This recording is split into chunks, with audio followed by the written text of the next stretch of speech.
5 meter ya. Kalau lebih dari 5 meter otomatis kami akan pasang pipa itu di samping kanan dan samping kiri. Karena kalau kita crossing seperti ini terlalu panjang. Itu yang pertama. Teknik penggaliannya pakai sistem rojok Pak. Jadi kalau digali, contoh di tiang lampu itu nanti ketemu lagi di pohon mangga itu Pak. Jadi tidak digali sepanjang jalan ini tidak. Jadi kita meminimalkan rekondisi yang tidak perlu nantinya ketika pasca konstruksi. Kedalamannya paling dangkal ya, atau minimum requirement yang diizinkan sesuai dengan ASBP 318 terkait pipa penyalur gas itu adalah 60 cm. 60 cm dari mana? Dari permukaan tanah. Nah, top of pipe. Jadi kalau pipanya ini bentuknya bulat ya, ujung atasnya ini sampai permukaan tanah ini 60 cm. Pak. Itu minimum. Lebih dalam lebih bagus. Kemudian pipa yang digunakan adalah diameternya 63 mili atau 6,3 cm. Ya kurang lebih sebotol aqua gini lah. Pipanya nanti yang akan ditanam di depan rumah Bapak Ibu masing-masing. Nah dari pipa ini nanti akan ada, kalau kita ngomongnya bahasa awamnya ke T, di T. Kalau kami ngomongnya di tapping gitu ya. Tapi intinya T lah. T masuk ke rumah masing-masing warga. Diameter pipa yang kami gunakan hanya 20 mili atau 2 cm. Setutup botolnya aqua yang akan masuk menuju ke terasnya jenengan atau ke carportnya jenengan. Dari situ barulah nanti pipa akan kami angkat ke atas menggunakan pipa galvanis yang tadi saya sampaikan di depan. Barulah ketemu kran atau valve, terus ada regulatornya, terus ada meternya. Kebetulan kami nggak bawa ini ya, proyektor jadi nggak ini ya. Tapi kalau Bapak Ibu sekarang kan gampang ya. Silakan buka YouTube, officialnya PGN, di situ udah jelas kok konstruksinya untuk rumah tangga seperti apa. Nah dari situ ada meteran. Barulah dari meteran kita arahkan maksimal 15 meter nih yang kami subsidi. Lebih dari itu disampaikan tadi oleh Mas Robi di awal, harganya adalah 75.000 per meter. Ada contoh panjangnya pipa yang dibutuhkan dari meter. Jadi yang kita hitung adalah dari meter Pak, bukan dari pipa jalannya, bukan meteran. Pak, saya panjangnya ini kan 20 meter Pak. Nah biar saya nggak kena Pak, meterannya mundur masuk kamar boleh. Ya, nggak apa-apa, kita bikin surat perjanjian dulu di depan. Selama saya ngecek meter, saya yang ngecek nanti masuk kamar. Jadi Pak ya Bu, nggak boleh. Meter harus terlihat oleh petugas kami. Biar apa? Biar kalau jenengan ada tidak ada di rumah, kami masih bisa lakukan pengecekan itu yang pertama. Kedua, kalau ada kebocoran gas misalnya, atau mohon maaf nih, semoga nggak terjadi, rumah terbakar, entah karena korsleting dan sebagainya. Kalau gasnya nggak ditutup Pak, berarti saya bantu bakar rumah Bapak. Sepakat ya?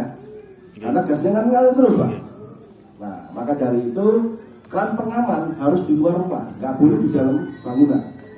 Jadi meteran nanti kurang lebih hanya setengah meter lah dari pagar jenengan maksimal. Dari situlah nanti ditarik masuk ke dalam dapur.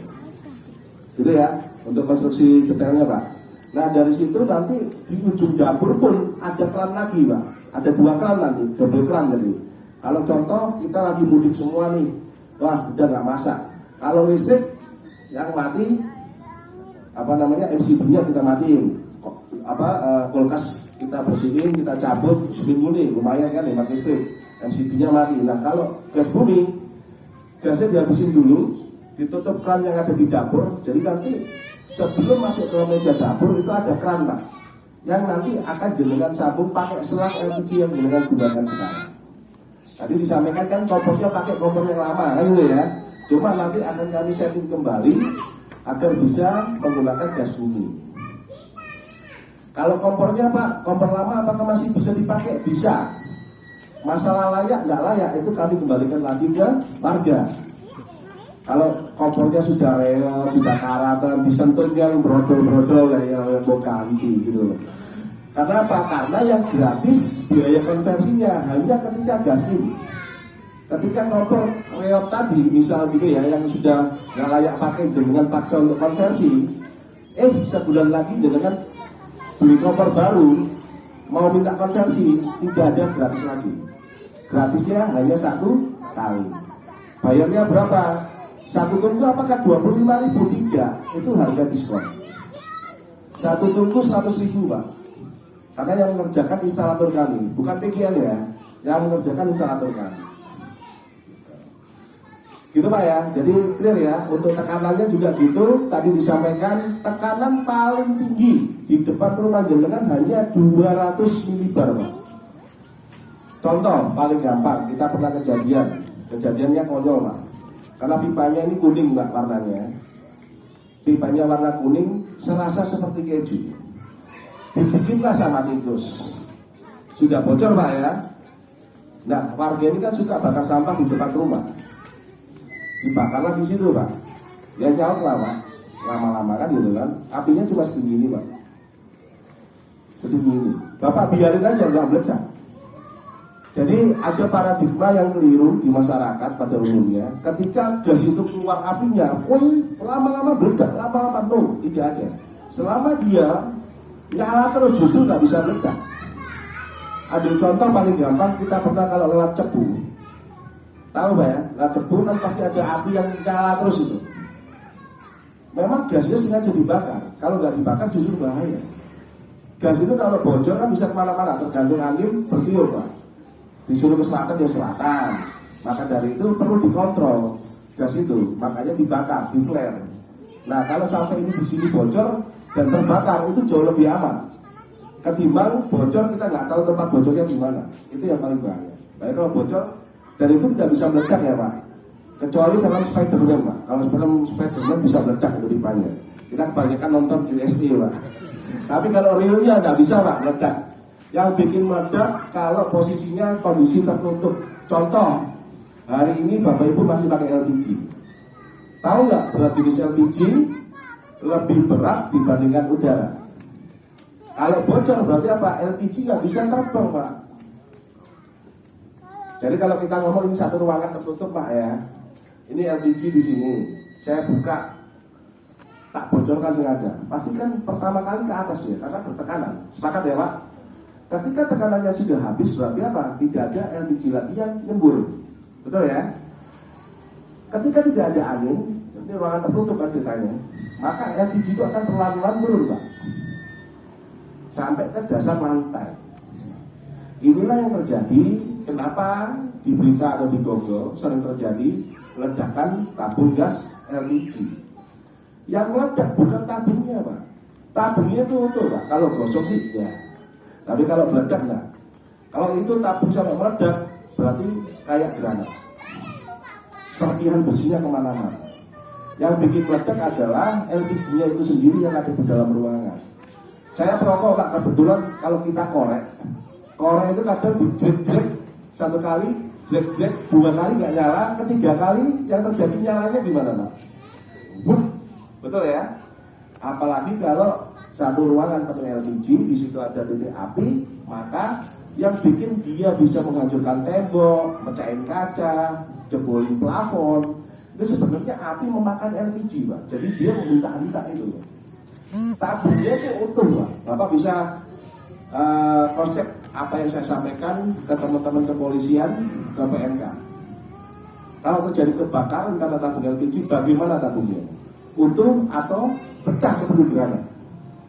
Ini yang mungkin Bapak Ibu perlu kami sampaikan.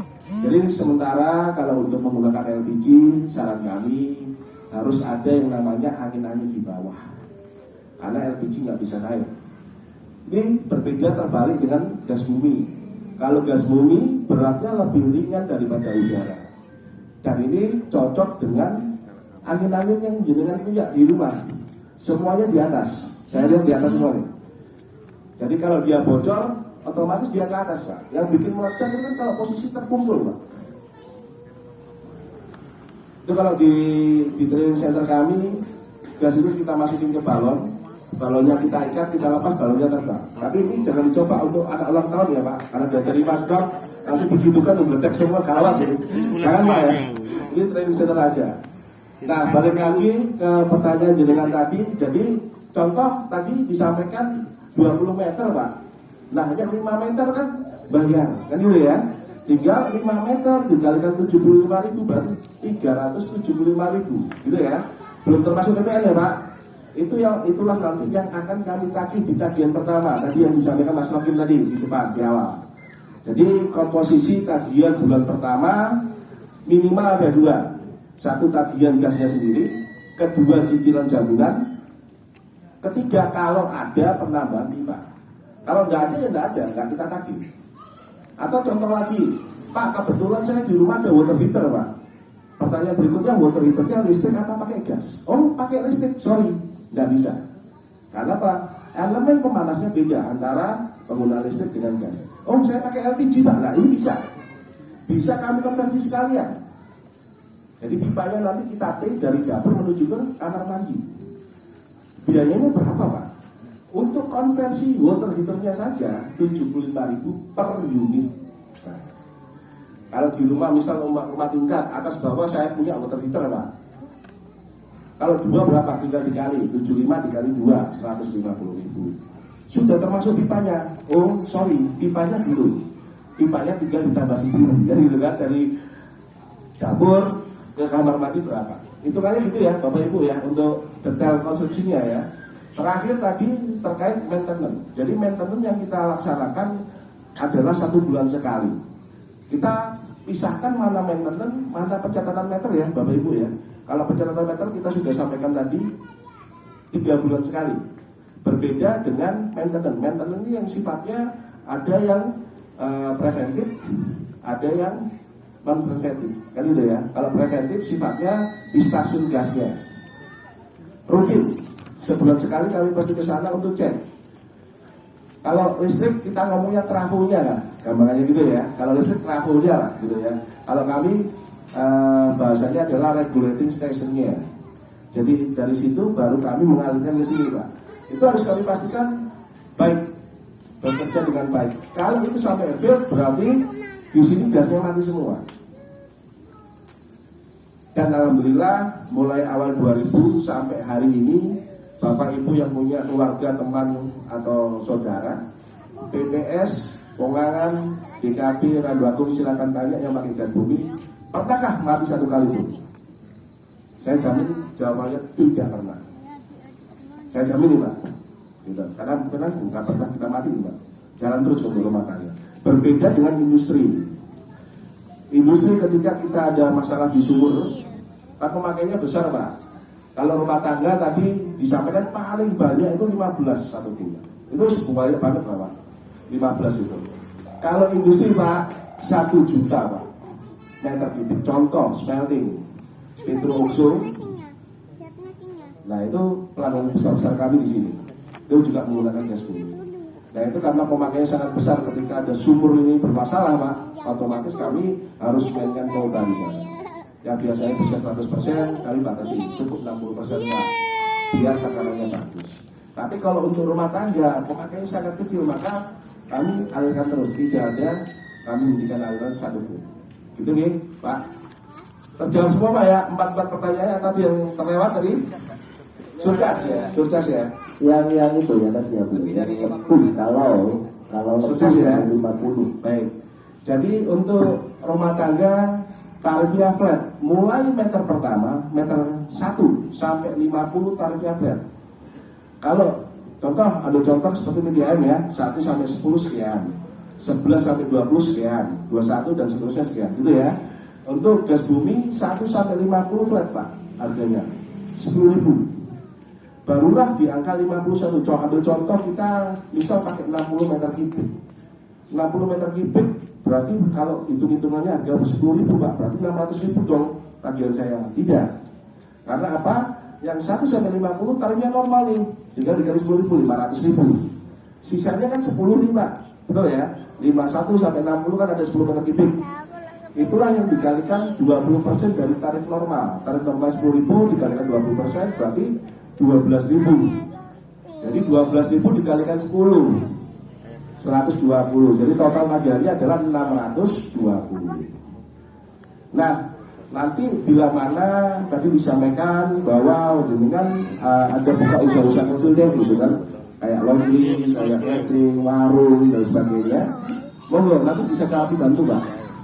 Karena kami punya kriteria di atas pelanggan rumah tangga adalah pelanggan kecil. Tarifnya berapa? Sama tarifnya. Yang membedakan hanya minimumnya saja. Kalau rumah tangga disampaikan tadi minimumnya 4 meter kubik, PDAM berapa Pak? 10 ya. Kalau dengan pakainya kurang dari 10 atau nggak pakai sama sekali pun ditaginya 10. Untuk gas bumi hanya 4 meter kubik. Nah, pelanggan kecil tadi minimumnya ada 50. Kalau harganya sama. Tercapai ya. Ada lagi Bapak Ibu? Monggo Bu. Nah, ini saya senang kalau ibu-ibu yang tanya ini karena hari-hari nanti pakai ini.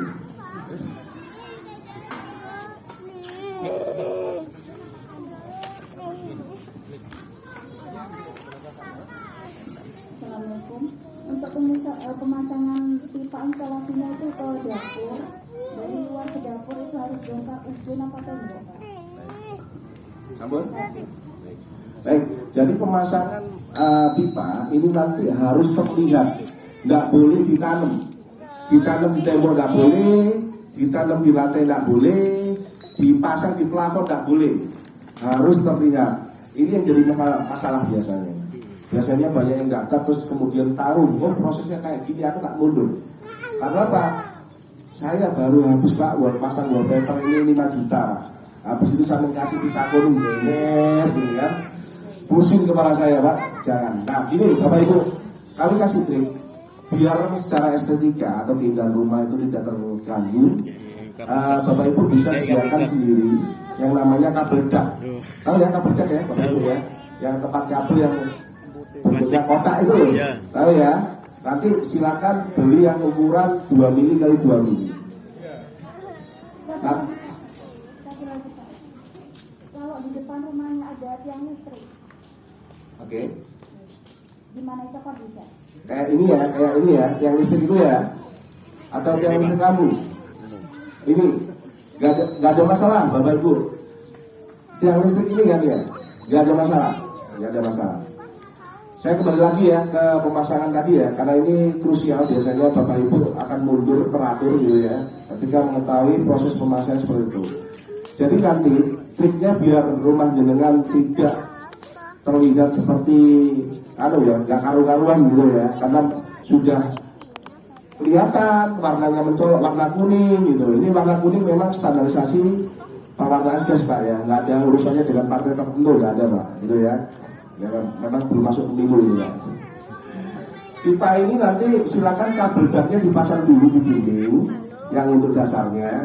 Terus pemasangannya saran kami adalah 20 cm, kalau ini lantai ya, 20 cm dari tanah, dari lantai.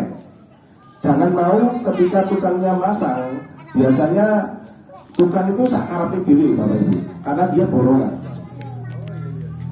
Jadi ketika pemasangan, siapa yang pegang peranan? Yang punya rumah, titik. Tukang harus nurut dengan. Disuruh lewat sini ya lewat sini, lewat sana ya lewat sana. Selama tidak terbentur oleh aturan yang kami sampaikan tadi. Ada 3 tadi, nggak boleh dipasang di plafon. Kenapa nggak boleh dipasang di plafon? Karena apa? Listrik di plafon, Bapak Ibu. Terus kalau ada bocor kita nggak bisa ngecek. Apa jaminannya di atas itu nggak bocor selamanya? Kami nggak bisa jamin. Terus nggak boleh dipasang ditanam di tembok, nggak bisa karena pipanya kan bahan dasarnya besi. Ketika bahan besi ditanam, ya tinggal nunggu waktu kapan kan ya. Apalagi ditanam di dalam lantai, nggak bisa. Maka dari itu pipanya harus expose, harus terlihat. Tapi bagaimana caranya biar tidak merusak estetika? Kita pasang yang namanya kabel dak. Dipasanglah kabel dak itu setinggi 20 cm dari dasar lantai. Pak, kalau nempel lantai boleh nggak sih? Nggak boleh juga. Karena apa? Kalau nanti ada perbaikan, kan pipanya kan pasti menggunakan kunci pipa, Pak, untuk muterin daknya tadi loh. Kan pakai kunci pipa. Nah ini kalau nggak ada space-nya, wah ini hujan. Ya sudah. Intinya pakai kabel dak Bapak Ibu ya. Baik, terima kasih banyak Bapak Ibu karena waktu yang tidak memungkinkan kondisinya.